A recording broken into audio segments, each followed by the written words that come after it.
All right, here we are. Another episode of Salient Points. This one's 110 for May 9th, 2023. What were you laughing at, Dalan? Explain yourself, please. I just noticed that, for the sound recording, we do our claps. Mm-hmm. And Luis didn't clap. He did not clap. He did not look like he clapped. He didn't look like he moved. Under the camera. I think he's got it. Want me to, clap up here in front of the lens? Yeah, like we do. We do the in front of the camera, but we probably don't need it. Anyways, Carlos Macias. I'm the master of what this week, Dalan? Master of the Yomis. How about that? Master of the Yomis. Okay, yes. You making stuff up? Quickly running out of ideas. Oh, he's running out of everything. No, I just didn't think of anything. I've had a day. Okay. Dalan Kirkwood from up in the mountains. Thank you for joining us, sir. What are you being sponsored by today, Dan? You had a purple bag of some nonsense, and I was like, you better not be crinkling. Here he goes crinkling.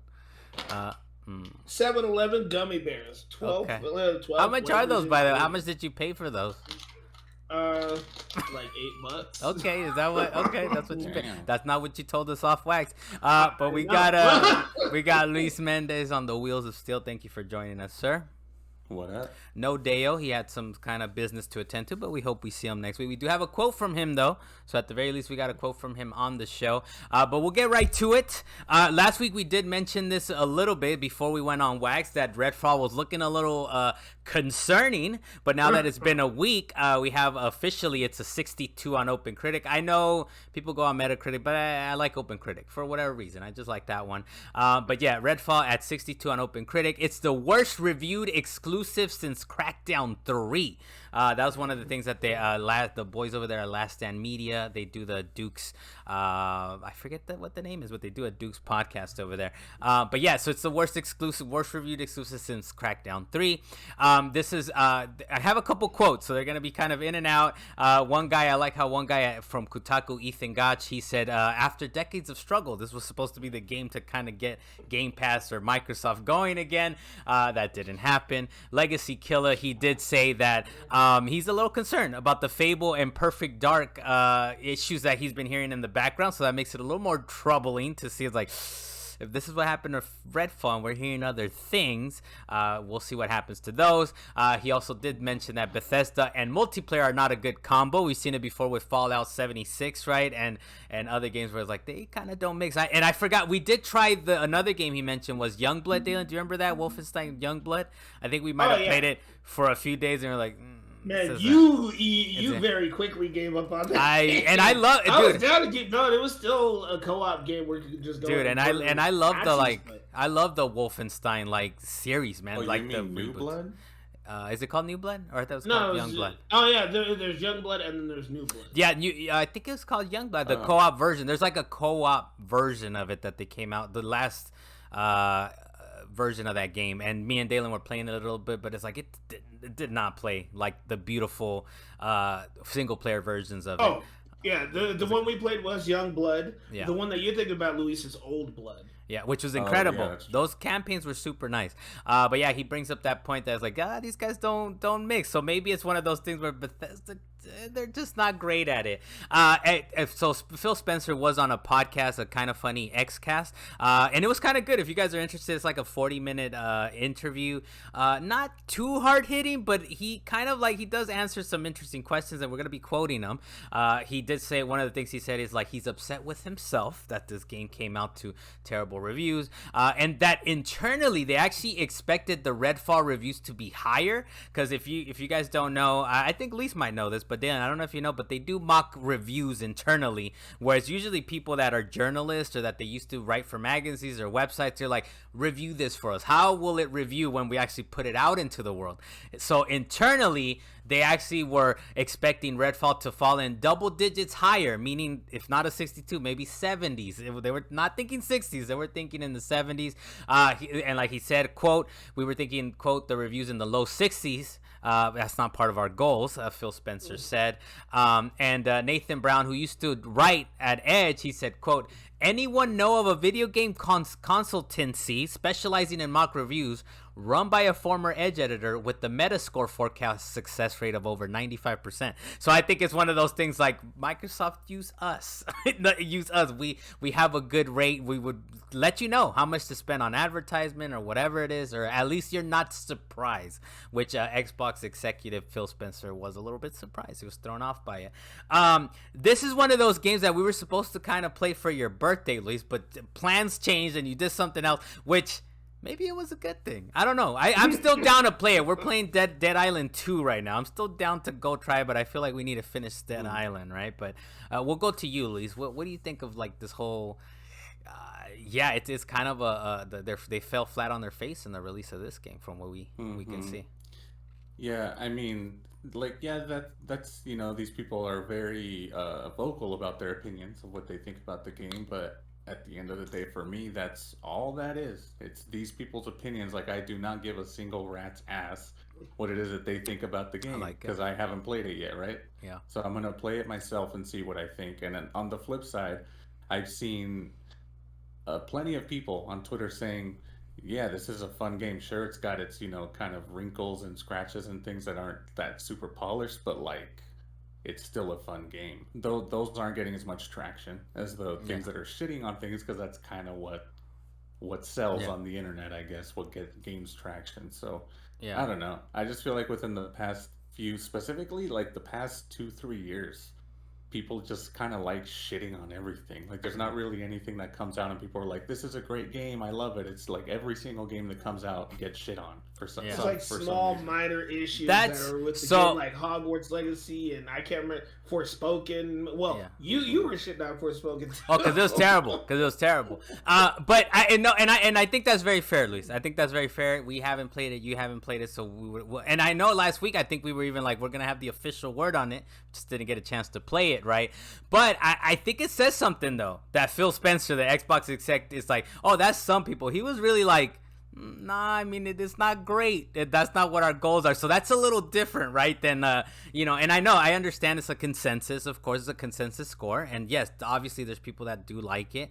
And we're going to give our opinion. I think after we finish Dead Island 2, right, we might dip into it. I'm down for it. But I think it's one of those things where in that interview, Phil Spencer never not once said, no, but it's a good game, but it has a good core, but we're going to do this. He was very like, I'm just upset. He said, I'm upset at myself. Quote, I'm upset with myself.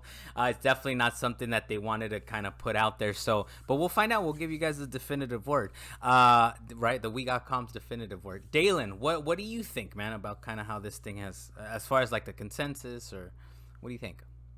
No, it's just a matter that it's one of those things that I would prefer to actually try it myself before actually judging it, simply because it seemed like it was going to be an okay game at the very least. It wasn't really in my wheelhouse. I know that already. But it's a 4-player game, and I'm down to actually co-op with you guys. So I'll download it on my Xbox. We can get going in it. Yeah, we'll get down with it. The consensus is definitely not favorable, but we'll see. Maybe we end up liking it. We have played shitty games before. You gave up on one and sent that shit back. No spoilers, but a little teaser to, we're gonna talk Dead Island 2 and what you've been playing, and I got some thoughts. But so the other thing is, of course, going on off of that interview, it's kind of funny. Like we were just saying, it's one thing to like.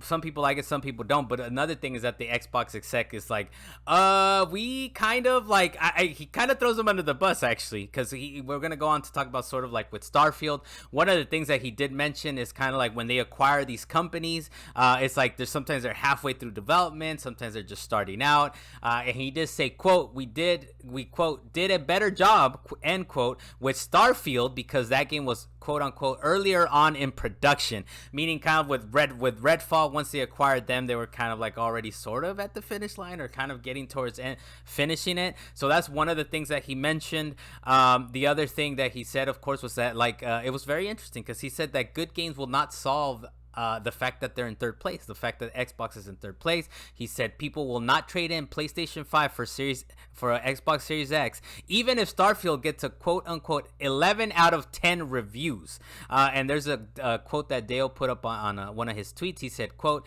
"If you just build great games, everything would turn around. It's just not true that if we go off and build great games, all of a sudden you're going to see console shares shift in some dramatic way." That was what Phil Spencer said. And then Dale, of course, we would like him to defend himself maybe next time he comes on. But Dale said, well, you haven't really tried that yet as far as like having quality games, high quality games out there, right? One of the other things that Phil Spencer did say is the fact that the Xbox One generation, it was like the worst generation to lose, because that's kind of when these systems were building sort of a library, right? Because we have a lot of games that I'm pretty sure you guys play and we play and I play as well that are kind of like started on with PS4, and since then it's kind of moved on. And the reason I keep playing them is because I started playing them on PlayStation 4, right? There's kind of like this little continuity that Xbox might never be able to regain, right? As much as like they make the best games, the best exclusive games, it's kind of like what he was saying, right? But even then, it's like, I don't know if it would hurt that you come out with incredible games, right? Like if you made incredible games, I think it would be like,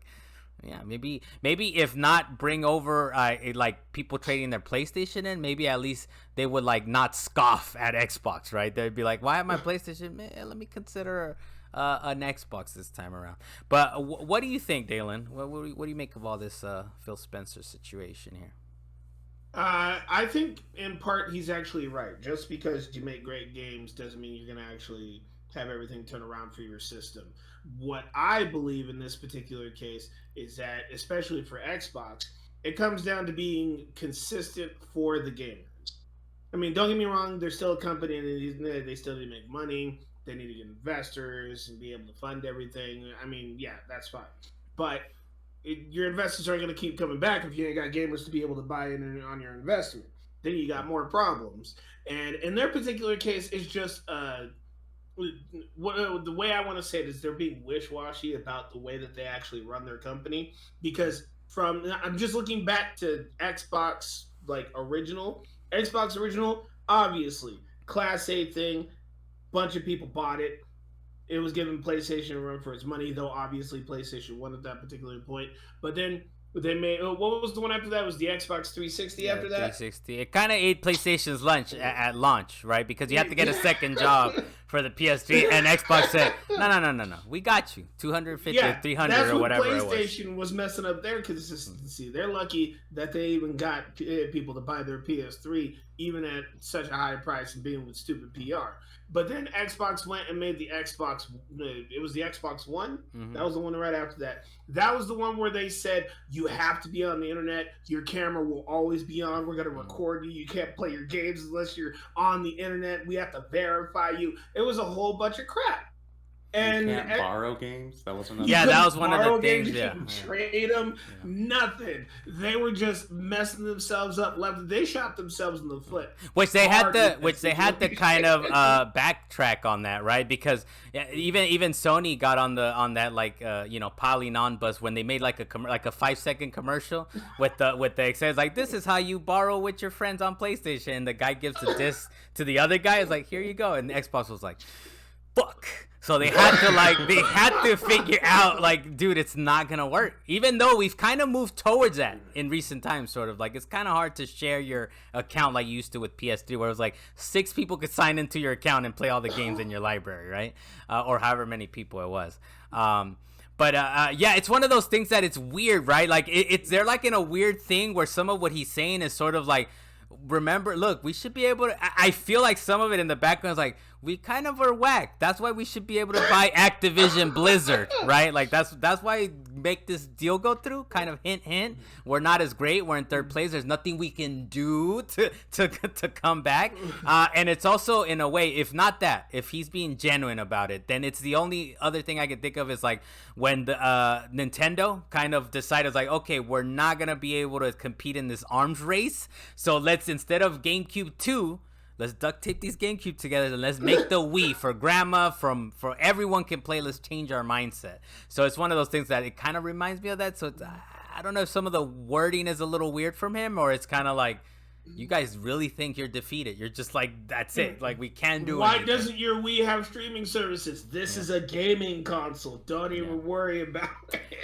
Nintendo was doing just fine. I don't know why you're hitting Nintendo. Well, no, they kind of weren't, though. No, they weren't. During the GameCube, like, it was like their least selling, like, console. They were going to move on from that, and it was going to fail again. You know, they created the Wii, and they created this amazing system that had this treasure trove that I'm pretty sure they're still pulling receipts from there, from way back in the Wii era. Like, they're still, the only thing that kept them alive during that time is the DS, like the DS and like the portable sector that they've dominated forever. And then, you know, they kind of were going down with GameCube. They made the Wii, was an incredible success, and then the Wii U came out, and they had to put that one put that one in the grave after a few years as well, right? So, oh man, was it a few years? Wasn't it like a year? It was like 4. No, it was like 3.5, 4 years. It felt way shorter than that. And as soon as that thing came out, people were like, "Your system is gonna break if you don't do this right." Yeah. Luis, what do you make of all this, man? What do you think of whatever Phil Spencer's out here? Are you picking up what he's putting down, I guess is the question. No. I mean, I guess I could understand, like, that maybe that won't be the one reason why people decide to pick up an Xbox. Like, if you just make great games. But since pretty much the beginning of time with consoles, that's kind of been the thing, right? Like, you can only play this on an Xbox. Yeah. You can only play this on a PlayStation. That's kind of been the, like, damn, I need an Xbox. I need a PlayStation. I need a Switch. So yeah, Dale right there's hit it on the head. It's like, well, maybe you should just try making some exclusive games that people actually want to play. I don't know, man. It's I kind of we went on this huge tangent, and I kind of forgot what I was gonna say about like another point, but that's kind of the gist of it, I guess. Yeah. Oh, here it is. It's that I feel like it's kind of short-sighted to think that the only way that someone would get an Xbox now that they have a PlayStation is trading in their PlayStation for an Xbox. Yeah, like the group that they sort of meld. If you're thinking about like losing the console war, right, and thinking about this catalog of games that people have and all that, all those people are gainfully employed and they're well into their adulthood, right? They have the means of buying another console. They don't have to trade in the console they already have. So yeah, if there's a good enough game and it's only on Xbox, I'm gonna buy an Xbox. Like that's just kind of how it works. I'll figure out a way to do it if I don't have the money, right? Yeah. So I don't know. Maybe just give it a shot, dude. And see if maybe give it a shot. If Starfield comes out and it's a huge success, I might buy an Xbox. Like that's the one thing that I'm kind of waiting for and seeing what might happen, you know? Because that's the reason I haven't gotten a Series S, a Series X, even though it's cheaper. And you know what's funny? What's funny about the Starfield thing is like it's there's a lot of weight being put on that game to where it's like, I know how these games come out. They're always like glitchy and wonky. So now you're going to have like this game that has technical issues. But even besides that, it seems like people just don't like the gameplay loops of it or whatever. So it's more than just the technical aspects. So you have a game that comes out with technical issues and it's probably going to run at 30 frames because Todd Howard doesn't give a fuck about 60 frames. And he said it. He's explicitly said, So you have a game, a brand new game that's going to come out on Game Pass and it's going to be wonky. And I'm going to love the shit out of it, because I know they're wonky, but it's not going to be necessarily a showcase title, right? So, but it kind of makes you think it's like Microsoft gets these acquisitions, and he's kind of saying like, oh, this was late in the game for Redfall, and they were probably just kind of tuning it, you know, just kind of getting the final touches on it. But it's like, dude, you look at that and say, we need a delay. We need to make it better. We need to make it more polished or whatever. Or actually, even because I would think, even he kind of admitted to it, but he said, "Oh, we knew it kind of was gonna hit the 70s, and we were okay with that." But it's like, okay, then you got to revamp your like evaluation process. That's kind of what Nathan Brown was touching. I was like, we have hire my company, because we will give you a true prognostication, because that's the whole idea of mock reviews, is that they're giving you an idea, some insight of like when this launches, you will sort of know where it reviews. And he even was talking about he was surprised that it was in the 60s. So he thought it was in the 70s. They knew that. But it's like, dude, why not shoot for 80? Why not shoot for an 85? Why not shoot for a 90? Tell them, maybe they kind of want to let people play with their toys, and these companies, they want to kind of stay hands off in a way, right? But maybe they don't. Maybe they need to be like, no, this is unacceptable. We will not launch it like this, right? Yeah, anything else, Dalan or Luis, kind of before we move on to the next things here? No. Budget cuts, man. Budget cuts. Okay, but that's what they need to do. But threaten them with terminating their employment. Tell them, we will terminate employment. It's been happening way too hard. Okay, so you're saying more of it, huh, Dalan? More of it is what you're saying.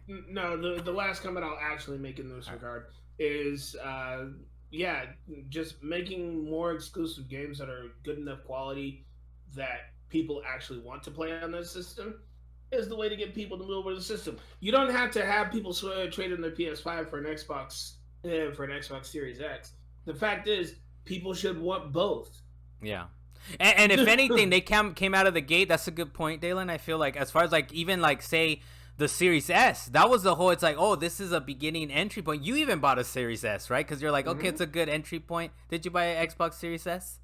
You don't have a speaker? Yeah, but it's a good entry point. It's cheaper than a Series X, and you would think it's like, let's give them good games to want to buy this, Series S at least. Have them in the ecosystem. But the problem there so far has been almost like most of the games that came out for the Series S, aside from old school games that were already out on 360 and stuff like that, I could play on the PlayStation or PC. Yeah, but I mean, I'm saying like Game Pass and the ecosystem of Halo, Gears, even with and all Game that stuff. Pass, You can play Gears and Halo on PlayStation, like Dalan. No, I understand you like the other one, but what I'm saying is, because you were talking about you don't have to trade it in. It's like, okay, you don't have to trade it in, but we have an option for you, a $300 option, and you're in the ecosystem, and which would prove out to like have good games. Like Dale said, damn, Dale should be here to defend himself, but he's not. But we hope he made you proud, Dale, with the quote. We'll move on to quick takes here. Dalan, Xbox Games Showcase, which should we even be excited about this? June 11th, 10 a.m. Then after that showcase, they're gonna talk about Starfield. They're gonna have a Starfield Direct. Hopefully, that's the other thing they're gonna talk about. The showcase, they got Avowed. They got a couple other games. So, but that was part of the interview with Phil Spencer, is that he was talking about how we have in the next year and a half, 2 years, like a good, like maybe every quarter they have a good game, right? And I mean, they're starting off a little sketchy here. But so June 11th, Xbox Games Showcase, and then after that, Starfield Direct, and then on June 13th at 10 a.m., they're going to do Xbox Games Showcase Extended, which, remember, this was supposed to be the time of E3, but E3 is probably never more. They will probably never show up ever again. What do you think about this, Dan? You're kind of be tuning in, hyped for this? I hope they have some good games that they actually show in it, because just as an example, Nintendo Direct, the last like 10 times, it's all been freaking lackluster. At least for Xbox, they have the potential. I hope they throw in a Portal 3. I know that they said that they are not making it as of yet. Those are high hopes, Dalan. It's also Valve, and they run a store that they probably make way more money, lower cost to run and develop. But anyways, those are high hopes. I'll try and tune in, and hopefully they have some good games. We also have kind of during that time, or around the time, there's going to be a Sony showcase in late May, early June, and it should be including some Konami news, so maybe there's like a little partnership or something going on. This was Andy Platonic on Twitter. He said this, and he's been pretty good as far as like, this is what's coming up, right? But what do you think about the Sony showcase? That seems a little more exciting, up our alley, right, Dalan? That one is definitely more up my alley in this particular respect, and Konami has messed up so many times, it's hard to even fathom what they might even try and bring to the table right now. It's a little tough. Unless they launch another Castlevania, I'm still mad at them. Oh, damn, you're still mad at them, Dylan. Okay, you've been upset at Konami for I did not know this. I've been upset at Konami ever since they did Kojima dirty. So after that, we should be having a. I mean, they really did. They really did. They really did. But so the next thing after that is gonna be a Nintendo Live 2023. I think this might be the first like live thing that Nintendo does. That's gonna be September 1st to the 4th in Seattle. It's gonna be at the Seattle Convention Center. All ages. The tickets are supposed to be free, but not like you can just kind of grab them and get in there. I think there's gonna be a drawing, or you gotta be good at Mario Kart. That's what The Verge said. I didn't look more into it, but if Dalan, you might be getting some tickets. If you're good at Mario Kart, man, so good. I don't know if I put it on wax, but I will never play you at Mario Kart. Just never. I will never. Even though we have the pass, we can play Mario Kart with the new tracks right now. I don't care. I do not care, man. I'm not playing with you. I'll play them by myself. I'll play them more randoms online. I have a better shot. So if the date sounds familiar, it's because PAX West is going to be there at the same time. If you have tickets for PAX West, that doesn't mean you can get into the Nintendo Live thing. So you need a separate ticket for the Nintendo Live 2023 thing. But Dalan, have you looked into this a little bit, or what? You're gonna? Not at all. I'm just hoping people are going to send me videos of Labo 2.0. Oh damn. Okay, that's what's happening. Labo we need 2.0. the new cardboard box that's got plastic. I played with that, man, and it was good for a day or two. It's good for a day. It was an $80. It was an say? $80 cardboard box. It really was. Luis, what'd you say? I said I don't think anyone's asking for that. Dalan has some weird hopes and aspirations. Oh no, that's not. Yeah, let me get Portal 3. Labo. Yeah, Labo 3.0. Let me get I'm still mad at Konami. Okay, Dalan, I mean, there's a lot going on. That was a true statement, but this Labo thing, I thought Labo was dumb the day that it launched. Damn. All right, kind of like Redfall, huh? The other thing I just want to mention real quick is that Sony is shutting down Concrete Genie, maker PixelOpus. I don't know if you guys played that. I played that a little bit, but it was one of the like a single A type of game, so it's not. Too many people are not going to miss it, right? But just to kind of put that out there, the next thing on here is that Life is Strange developers' next game is, this according to Kotaku, is Inside Out, but sexy. It's called Harmony, the Fall of Reverie. Luis, I know you're kind of, is it Don't Nod, or are those the don't, or something like that? What do you have you looked into this game? What are you thinking, man? Is it Inside Out but sexy? Do you agree with Kotaku's? No, this is one of those developers that like I don't need to know jack shit, and I'm getting the game and I'm playing it. Like, they've earned my trust ever since Life is Strange, the first one. Okay. Like when Life is Strange, the first one came out, I was like, oh, that's a decent game. It's a little rough around the edges and kind of corny, cheesy, teen angsty. Hella. It's a lot of hella. I like it, but I like it. And then I play Tell Me Why. Life is Strange 2. The what was that other one? The Captain something. Okay. But like they've earned my trust. I don't need to know anything. I'm playing the game. I'll probably get it on Steam. Whereas, another developer that's similar to kind of these types of games, they're different, but in the sense of like they're more story focused, I guess.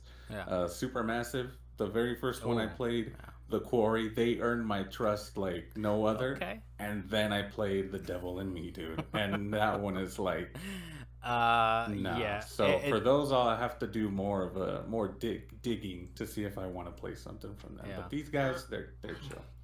Yeah, it looks like a very animated RPG to me. When is it out? Do you know when is it? Is it out soon, Luis, or do you have a kind of? I don't know anything about this game. Okay. I've learned about it right now. This is the most I know about reasonable on the rundown. It comes out June 8th on Switch and Steam on June 22nd for PS5 and Xbox. Okay, there you go. And I think I played Life is Strange. And I was kind of like, all right, I've seen enough. It's one of those games where, but hey, to each their own. And if you like it, I'm glad that it kind of speaks to you in that way. And they're well made. They're well enough made games too, right? Mm-hmm. And but I was like, okay, that's cool. I understand what they are. The next thing, and related to the Dark Pictures Anthology, Man of Medan, for whatever reason, it's the first game. It's coming out on the Switch. It's $20. The funny thing about this is that it runs at 24 frames per second. It's already dropping frames, man.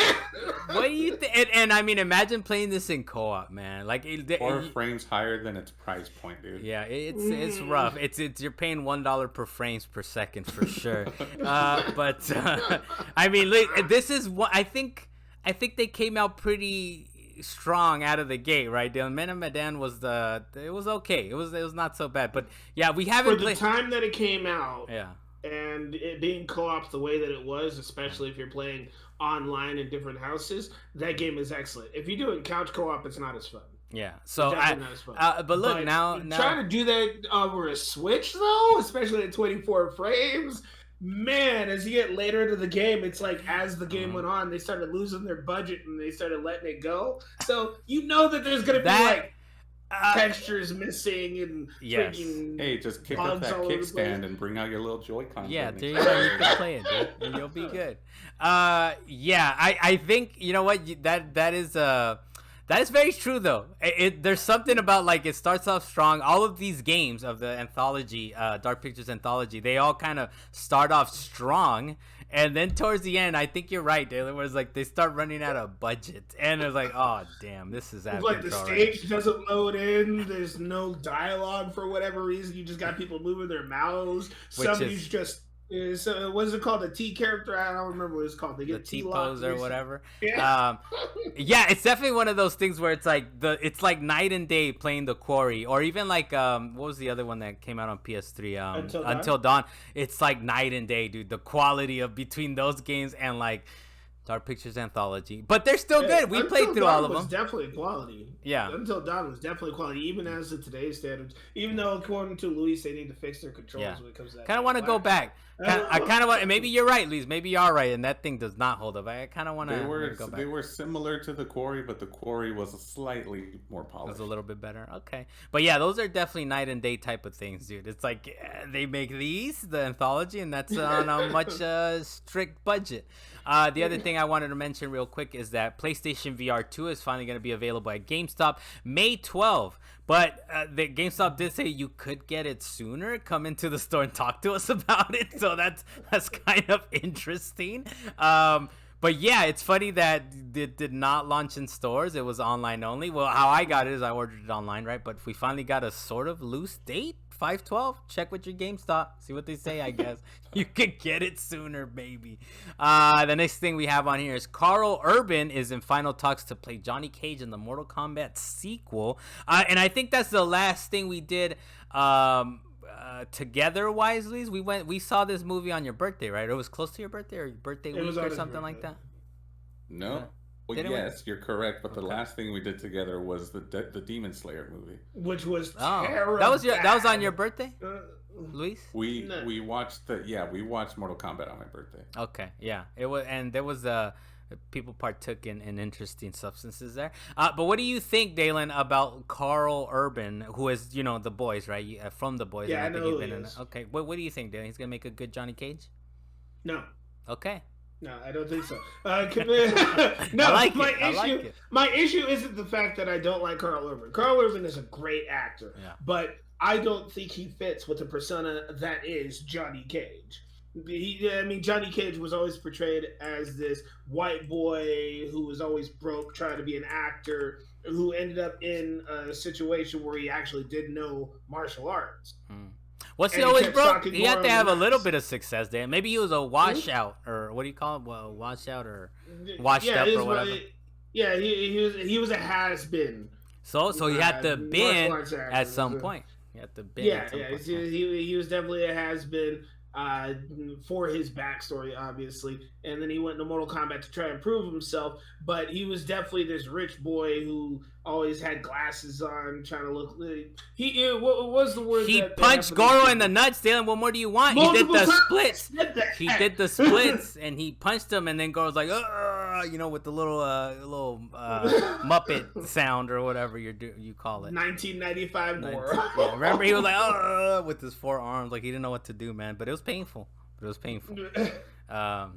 Okay, go ahead, Dan. My bad. Finish your thought, please. No, it's okay. The fact is that's what Johnny Cage is known for: punching people in the nuts and being a has-been kung fu star. Okay, there you go. And hitting on Sonya, and I don't think the new Sonya is gonna appreciate that. Okay, reasonable. Okay, Karl Urban, Dan don't believe in you. All right, but we'll see. I'm sure we'll catch that movie. Hopefully, it's a little bit better. Not that it wasn't bad, I don't think, but I think it could have been a little bit better. The graphics were amazing, though, right? All the Sub-Zero and all the Scorpion. I said it before, and I said it before and I'll say it again. The 1995 Mortal Kombat was fun, but obviously the graphics weren't great. It didn't take itself too seriously. It was the goofy. 2018 one took itself pretty damn seriously and tried to be more accurate, but it just wasn't as fun. Yeah, we'll see at the sequel. I believe in them. The other thing we have on here is Shadowman Darque Legacy is revealed after 20 plus years. One thing I wanted to mention is it's Darque Legacy, DARQUE for whatever reason. The other thing I wanted to mention is that when we were growing up, Dalan, this is the game that always showed up at the little trade shop or the little the local Rialto Coins it was called, and it was like you could trade a game for like $1, and it's like, okay, trade this game for that. Shadowman was always there. Shadowman was always there. Shadowman and maybe WCW or whatever, EW Nitro game or whatever. It was always the same culprits, dude. Glover, Shadowman. Those were the games that people would be like, I don't want this. So whatever their business model was whack, because they always had the same shitty fucking games. And Shadowman was one of them. But I don't know. We'll see. Maybe they make a better version this time around. Dalan, another thing that might upset you, potentially.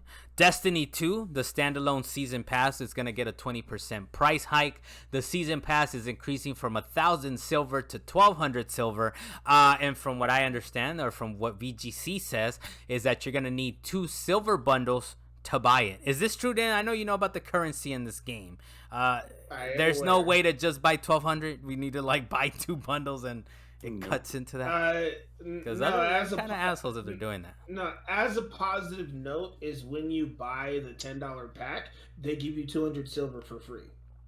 Okay, so it's not price. So it's not necessarily a price hike, but you don't have that spare silver left over anymore. It's 100 bonus. Oh, 100. It's only 100 bonus? I thought it was 200 bonus. Are you upset now, Dalan? Are you upset now? Okay, yeah, that is still upsetting. Well, it only impacts the people that don't buy the whole yearly pack. Like if you don't pay the That's what I was thinking too, right? We bought the year. I was like, you know what?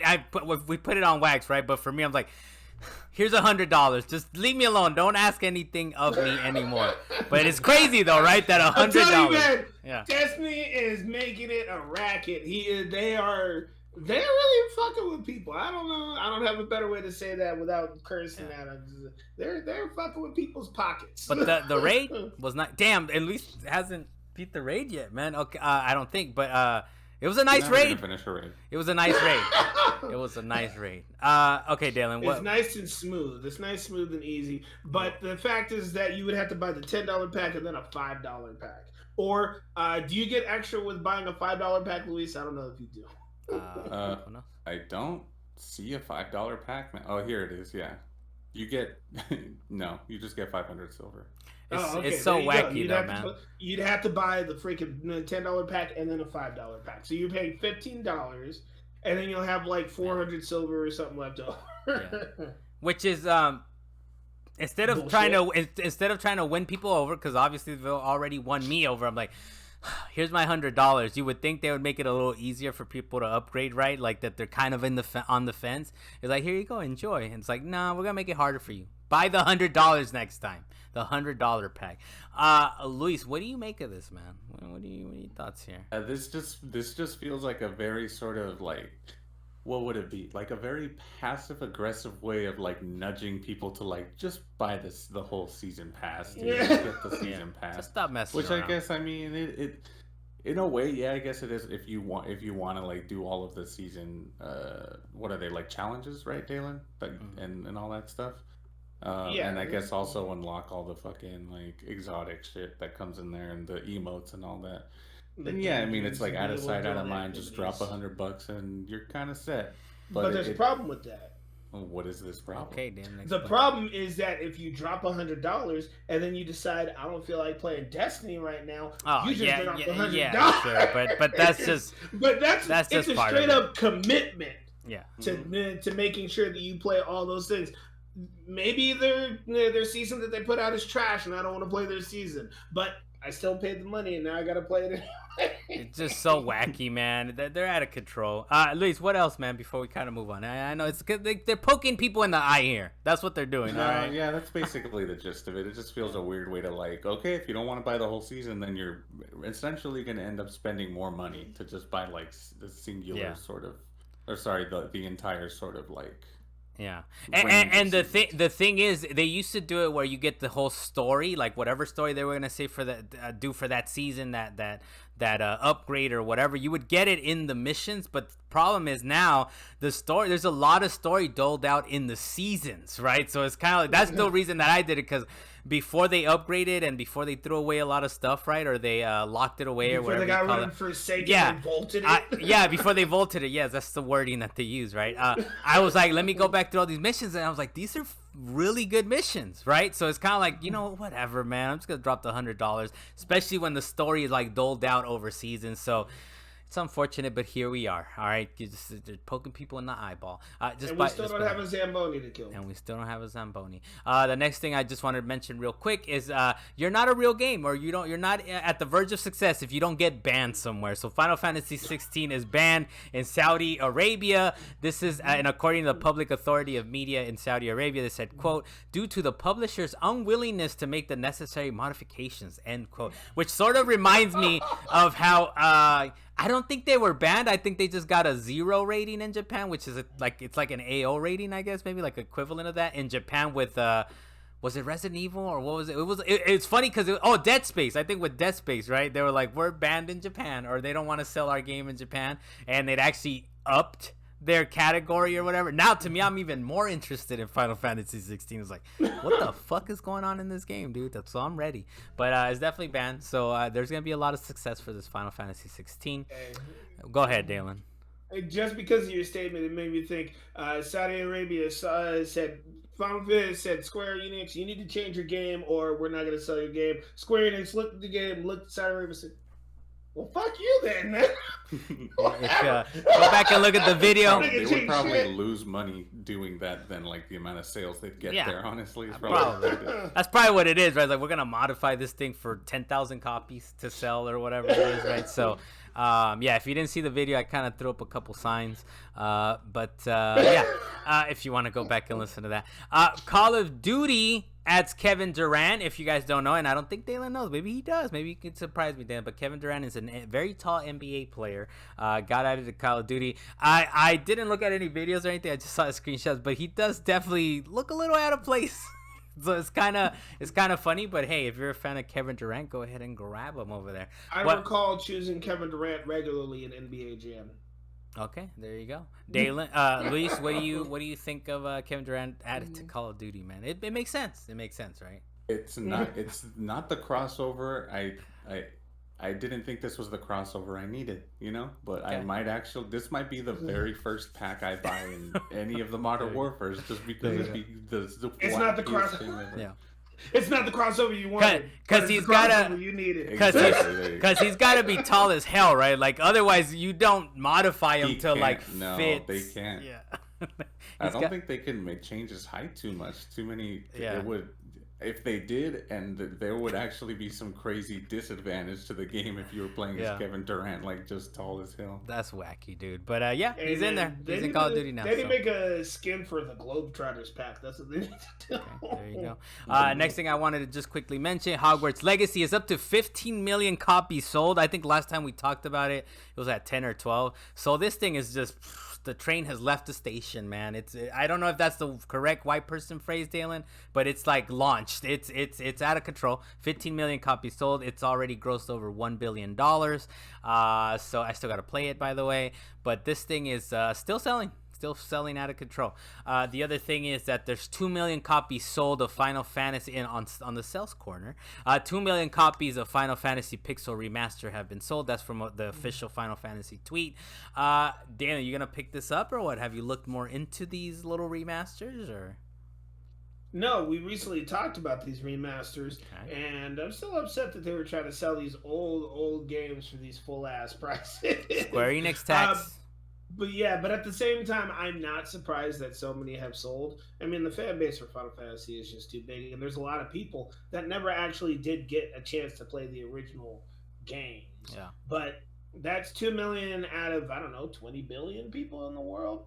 I'm just saying.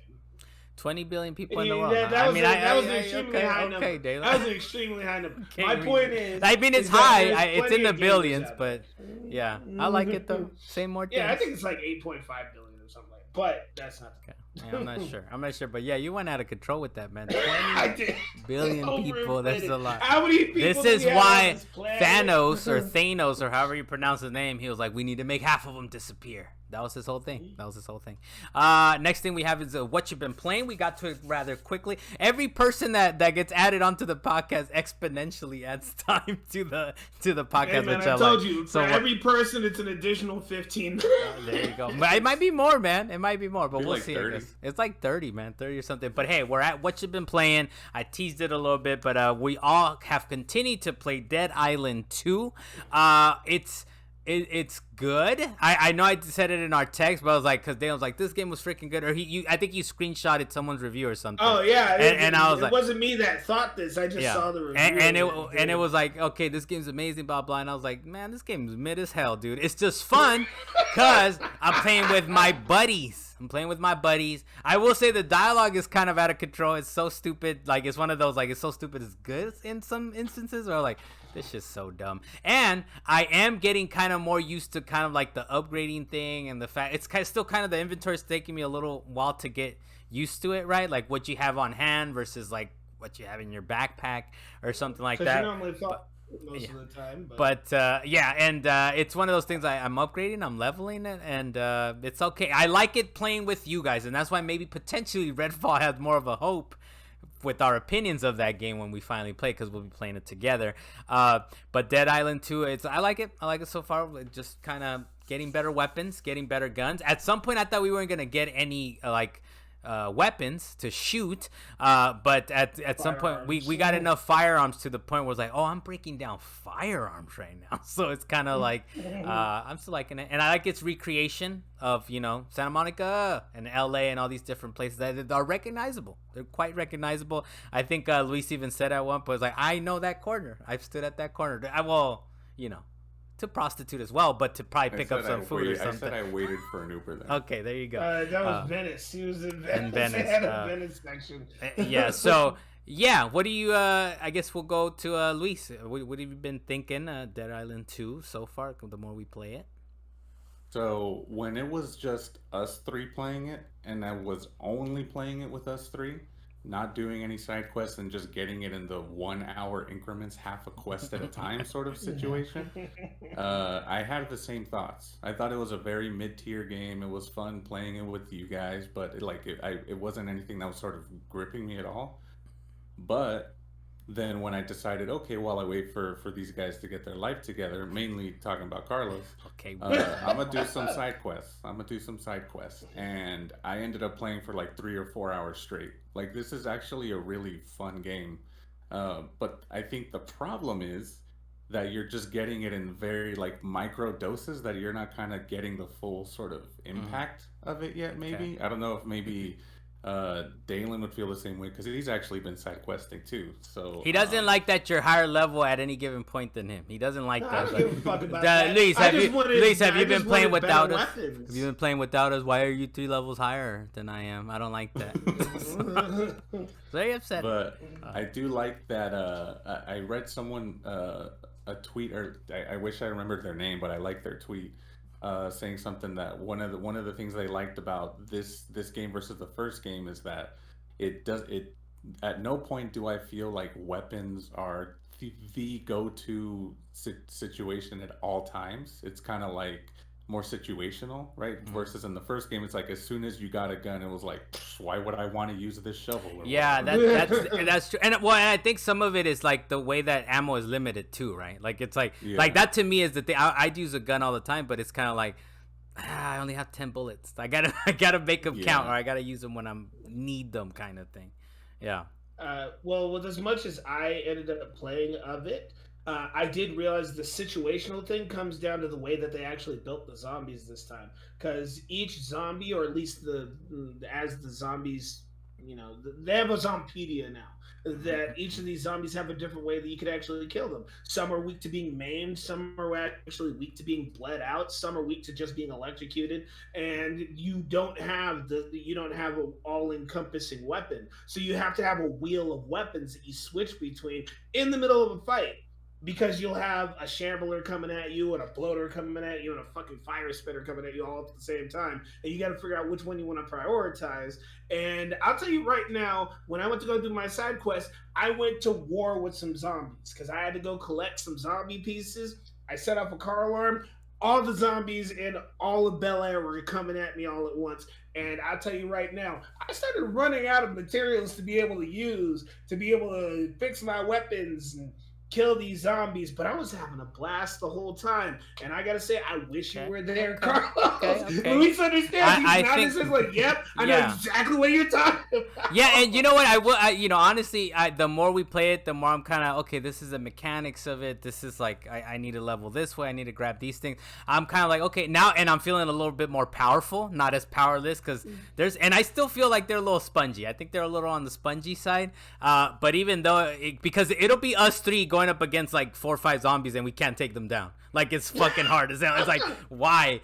But it's still, the more I learn it, the more I'm picking up on it. I think at some point I might have to like try it solo, see how that is. Cause I usually, what happens is we'll get the main quest and I'm like, okay, let me run over there. I'm gonna not try to be an asshole and wait till you guys are kind of done doing your thing, and I'm slashing away at all these people just waiting at the main quest line. So it's one of those things like, okay, I'm getting more powerful, I'm getting more into it. So maybe at some point I do gotta kind of solo some side missions or something, or see what kind of fun trophies there are. I think that's my way of like getting into it solo. Luis, that would be the challenges. They got freaking Borderlands challenges in that game. Yeah, and I think if we beat the main quest, I think if we're still having fun with it, maybe we could kind of go towards some of these challenges, right? But I just want to beat the. I just want to beat the side quest. No. As soon as we go back into the game, I'm down. No. We need a critical path. We need a critical path, and then we go back and do the random shit. All right, Dan. Let me get the. I like the way you said that. You're like, no. let me get the full story here, man, and then we could go side questing and just. Because there is a trophy to finish the side quest, so that's that'd be fun to do. We will never play Redfall, dude. We will never be playing Redfall. Oh, I mean, it's on Game Pass. It's on Game Pass. It's on Game Pass. They want to keep it on there. They just want to throw out random, like not high level games, and it'll be there. It'll be there for us. Okay, so Dead Island 2. Luis, anything else on Dead Island 2, or you're good for now? Just kind of I do, because even your brother Brian, like what he doesn't really say shit in the group chat, and randomly one day just went in Dead Island 2's fire, like fucking 3 fire emojis, and he's like, I just beat the game. So I mean, reasonable. Like overall, I'm liking this game way more than I thought I was going to. Yeah. So I'll say that I think I'm kind of there with you too. As I didn't have high hopes for it.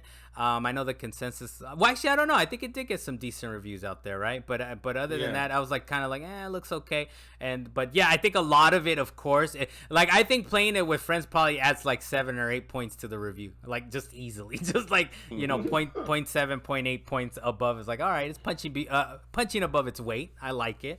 Dalan, anything else before we kind of get to what we have been playing personally? I don't like the fact that when you're host, we get pulled forward regardless of what we do. No, I've been careful. That's what I was saying, right? I've been careful lately. Man, you've not been careful. It's not even the host. It's whoever goes into like the waypoint. As long as that person stays in. No, that's what it is. That's what it is. Because Luis has been in that circle. To you guys. Yeah, and I gotta be honest with you, Dalan. I'm like, all right, let me let those guys. I'm over here like. While you guys are modifying like for 10 minutes, modifying shit or whatever, I'm just like. But now you realize you got to do some stuff. Kind of. I did go back the last time, but I guess the point that I was trying to make is that there's points where like, okay, I know this is the circle, and if I just stand here, they'll pull you guys forward. But there's times when Luis gets in the circle, like, fuck it, I'm getting in there too. I don't care. I don't care, because as long as one of you guys are in that circle, everyone's, the other guy is shit out of luck. All right, Luis, what else you been playing, man? What you been doing lately? I randomly got pulled back into the GTA grind. I don't know, it kind of just, I got the bug randomly. Okay. And because for me, like, GTA has always kind of been a game where I could put it on, not really have to think too much, maybe just kind of chill out listening to music or a podcast or something, and kind of just like chip away at like making some cash, you know? So yeah, and then that, and I've been checking out the new the last dose mission, since they have like a promotional thing for finishing all of the new ones on hard difficulty. So I'm doing the first one was pretty hard, dude. I beat it on the second try though. But yeah, no, it's just as wacky, as the characters are just as wacky as the first one. So, but I've only done the first one just in case, because I'm pretty sure both of you guys have the game uninstalled right now.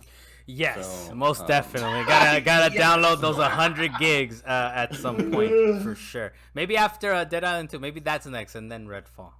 Yeah, maybe, but they have made not crazy amount of changes, but changes over the course of the past few months since the last time you guys played.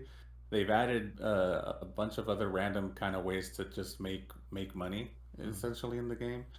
So they've added these they call them street dealers that they change every single day, and you kind of have to stumble across where they're at, but once you find all the locations, you kind of can just check all of them and see if they're there.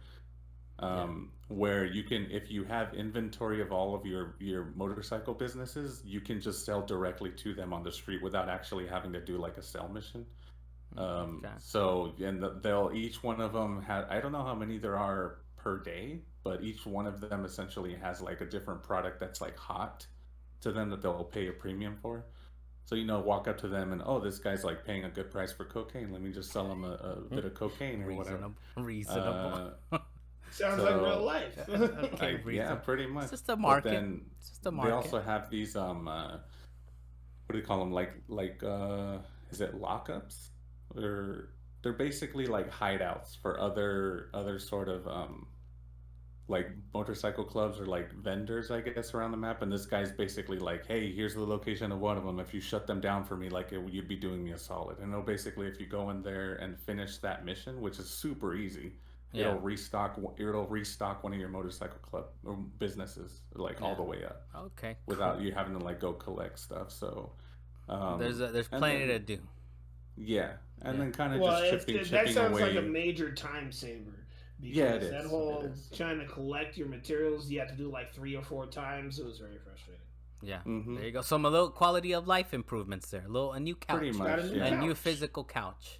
Yeah, and then just chipping away at doing some setup missions for some heists in case anyone ever comes back to the game. But I'm just kind of loving going into this and kind of shutting my brain off and just kind of playing some GTA. It always feels like I made it back home. You might want to try and redo Cayo Perico again, because they made some changes to that before I left. And man, I was just getting caught left and right. Cayo Perico's harder. It has changed. I haven't tried it yet. But by the way, I know you mentioned kind of like the drug dealing aspect of it, but I still think Chinatown Wars has it like beat, dude. They had graphs. They had the market like graph. This is a DS game, by the way. This is a DS game, and they had a little drug graph that's like, oh, the market's selling. You should go sell now. You should buy now or whatever. It's like, damn, they're out of control in this DS game or whatever. But yeah, go back and play that. I think that was a nice little game. But it was overhead, right? It wasn't fully 3D.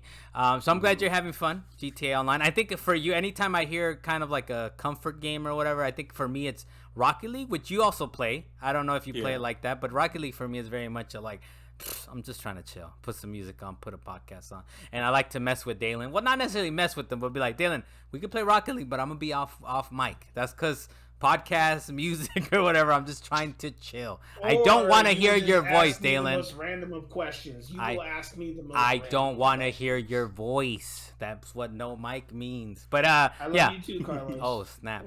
I'll leave it there. So that's it. I will not reciprocate. All right. I did beat Star Wars Jedi Fallen Order. Game tape solved. You were right, Dalan. It is kind of not the longest game if you just critical path it, and I love that, right? And even for that, I looked at the maps because you can look at the planets, and I'm like, I still got like 60%, 65%. So I was like, there's not a lot.